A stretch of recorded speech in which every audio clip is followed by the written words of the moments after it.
So, ituturo ko pa paano nagbasa ng kilohan, no?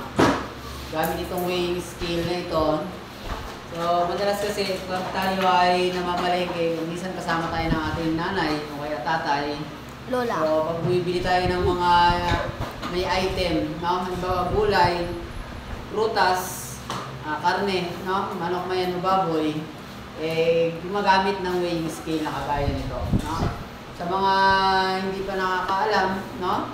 So, ituruan ko kayo. Marami kasi mga tanda na hindi pa rin alam ito.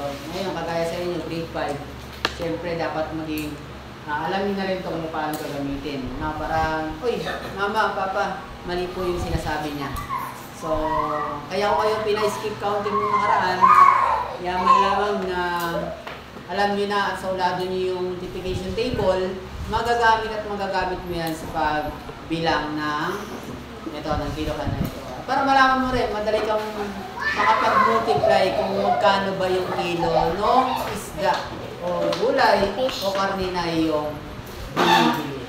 Okay. So sa kilohan, meron yan, kagaya nito, 10 kilo lang yung nakalagay dito. So yung iba dyan, yung pang mga bigasan, may 50 kilos, 20 kilos, may 100 kilos. So ito muna, kasi mas maliliit na yung number nun at saka wala na siyang mga guhit-guhit, no? Okay, tingin dito. So, nagsisimula yan dito, no? Sa 0. Malaking 0 yan, makikita nyo dyan. No? At sa una, ito yung isang kilo o yung 1,000 grams, no? 1,000 grams. Yan. So, kada guhit, ito, ibawa, ito, tumaliit na ito. So, kalahating guhit yan o 0.5 o kaya 50 grams. Na? So, ito ay 100 grams. Yan. 100 grams. O kaya, yan ay 100 grams o kaya 0.0. okay, isang guhit pag sinabi ng tindera o ng tindero sa palengke. Pag sinabi niya, oh, pumatak yung arm, no? Ng kiluhan, halimbawa, dito, no? Pumatak dyan, sabi ng tindera, oy, isang guhit po yan, yung patatas na binili niyo. So, kapag isang guhit ang sinabi niya, so, halimbawa, ang kilo ng patatas ay 100 pesos. So, 100 pesos ang patatas, ang kilo, no? Yan. So, kilo ang natin, 100 pesos. So, 100, divide mo siya sa 10. So, pag dinivide mo siya sa 10, so, 10 piso po ang isang guhit. Halimbawa, 100 ang kilo. Ito pong kilohan ay merong 10 guhit. Pag nakita niyo ito, mas mahaba, isang guhit po yan. Isang guhit, pangalawang guhit, pangatlong guhit, pang-apat, pang-lima yung kalahating kilo, pang-anim, pang-pito, pang-walo, pang-siyam, at 10. No? So, yan ang sinasabi nung tindera at tindero sa palengke. Pag sinabi niya, ay isang guhit po, ay siyang naguhit po. Ang tinutukoy po niya ay yung mas mahabang guhit. Ang maliit na guhit, kalahating guhit, isang guhit, isa't kalahati, dalawang guhit, dalawang kalahati, tatlong guhit, tatlong guhit kalahati, apat na guhit, apat na kalahati, limang guhit, lima at kalahati, anim at kalahati, pito at kalahati, walo at kalahati, siyam at kalahati, 10. Hindi 10 kilo, 1 kilo lang yan. Na? Sa 1 kilo lang muna tayo. So, makikita niyo po doon sa traditional kasain ko, may mga malalaking guhit yan at saka may mga maliit na guhit. Kaya sasabihin niyo sa tindera, paki-zoom nga po yung mata ko. I-zoom niyo yung mata niyo, makikita niyo yan. So, pag nakita niyo yan, at sabi niyo, oy, ang patatas po ay 1 guhit lang. No?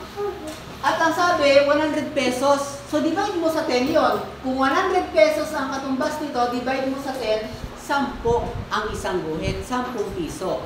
Kung 10 piso ang isang guhit nito at sinabi sa iyo ng tindera na 15 pesos ang babayaran mo, niloloko ka niya. Kasi nga, pumatak dito yung kilo ng patatas sa isang guhit. So, ang isang guhit sa 100 piso, 10 piso lang. Pag sinabi niya, ay 15 pesos to, otoy. Sabi niya ganon. So, 15 pesos ang pinapabayaran niya sa'yo na dapat 10 lang. Ngayon, kapag sinabi niya 15 pesos, dapat nandito po siya sa kalahating guhit. Dahil ang kalahating guhit ay katumbas ng 5 piso. Ha? 5 piso, 10, 15, 20, 25, 30, 35, 40, 45, 50, 55, 60, 65, 70, 75, 80, 85, 90, 95, 100. No? Kaya naging 100. Ngayon po, isang guhit lang, 10 pesos lang po yan. Ngayon, iko-correct mo yung tindera. Sabi mo, ay, Ale, parang mali po. Sabi po ni Sir Christian, ang turo po niya kapag isang guhit, 100 ng kilo, 10 lang po yun. Hindi 15. Dahil kapag 15, dapat dito siya tatapat. Sa isa't kalahating guhit. Bakit isa't kalahating guhit? 0, kalahati, isa't kalahati. So, nandun yung 15 pesos. No? Okay, pag tumapat naman dito sa kalahati, sa 100 piso, 50 pesos po ang babayaran mo. No? Dahil ang kalahati ng 100 ay 50. Okay, ganito magbasa ulit ha. So, ang 1/4 po, sabi niya, ay ate, pabili po ako ng 1/4, no? 1/4 po na asukal. Halimbawa, ang kilo ng asukal ay 50 pesos. O, 50 ang isang kilo ha. Ang patak, 50 ang kilo. So, ang kalahati ng 50 ay ilan? 25. 25. Ang 1/4, pag sinabing 1/4, kalahati pa ng 25. 12.5 o 12.50. No? 12.50 ang kalahati. Sa 3/4 naman, 25 to 50, ilan? Ilan? 12, 25, dito. 30. Ilan? 30 na. Ha? Ito, natagdagan mo lang ito ng 12.5, oh. 25, Ha? 30, ilan? 35 ba? 30, 7.5. na? 37.5. 37.5. So, kapag halimbawa, sinabi niya, ay, ano lang, 1/4. Dito ka lang, ang babayaran mo, 12.5. Sabi na tindera, ay, 15 pesos po yan. Mali na naman. 25. Kasi nga dapat 12.5 12.5. o 12 pesos lang o 13 pesos lang ang halaga Babayaran. ng bilhin mo. Kung mabait siya, 12 pesos lang pababayaran sa'yo. Kung hindi siya mabait, 13 ang bibigyan ang ipapabayad niya sa'yo. So, ganun po magbasa niyan.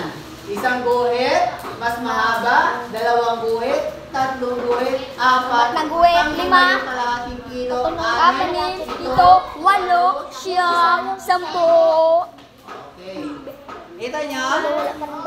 Okay, yung kalahating guhit, ito po yung nagre-represent niyan, yung mga kalahati na yan. Yan. So, ganun po mag-divide yan. Ganun mag-multiply. Pag sinabi niya naman, ay, 75 pesos po yun, pag 100 pesos, 75. Pero ang guhit na nandito lang yung guhit ng yung biniling bangos. Halimbawa, yung bangos mo, nandito lang. Sabi niya ay 75 pesos na po yan. Mali po ah. Yan ay 60 pesos lang. Kasi tumapat lang sa anim mo. Ang 75, dito makikita sa 3/4. Tsaka lapit. No, dito sa may kalahati na ito, tapat niya yan ang 3/4.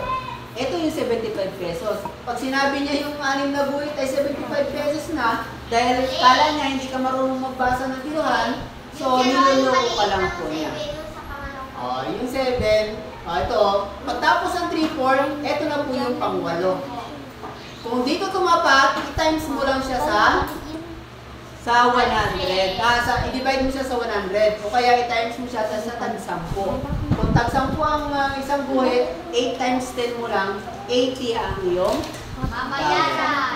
Naintindihan nyo? Okay, so, isa naman tayo. O, sa actual naman tayo.